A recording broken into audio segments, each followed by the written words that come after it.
Hey everyone, welcome back. Today we're going to show you how to bake a simple, delicious loaf of sandwich bread from scratch. Making sandwich bread was much easier than I anticipated when I first started. If you've got the simple ingredients on hand, you're only a couple hours away from a fresh loaf. The actual busy prep time is probably less than 15 minutes. For this recipe, we're going to need a tablespoon of yeast, 2.5 tablespoons of sugar, 2 teaspoons of salt, 4.5 cups of flour, warm water, and then butter at room temperature. We'll dump a tablespoon of yeast in with the sugar into a large mixing bowl and follow that up with half a cup of the warm water. Stir this with a fork until it gets foamy and then let it sit for about 5 minutes. Next, we'll want to add the warm water to the bowl, and then we start adding in the flour.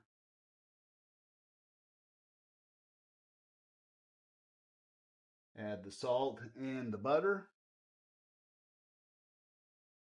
Mix all this together until a shaggy dough forms, and then knead the dough for about 8 to 10 minutes until it's smooth and elastic.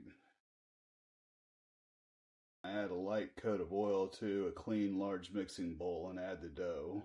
Then cover it with a cloth and set it somewhere warm to rise until it has doubled in size.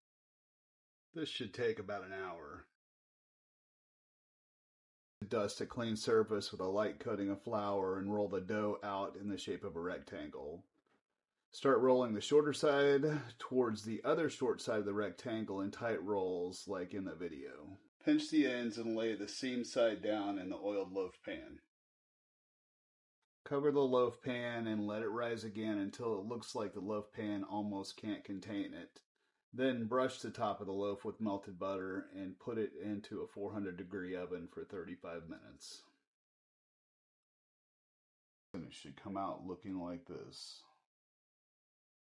Let the pan sit on the rack for about 10 minutes to cool, and then roll the loaf out of the pan onto the wire rack. Once you smell this bread baking, you're going to want to eat it all immediately. However, this bread should really be completely cool before you slice into it.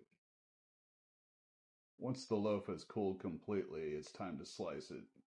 I slice it as I go, but you may want to slice it all at one time. Take care to make sure that your slices are an even thickness.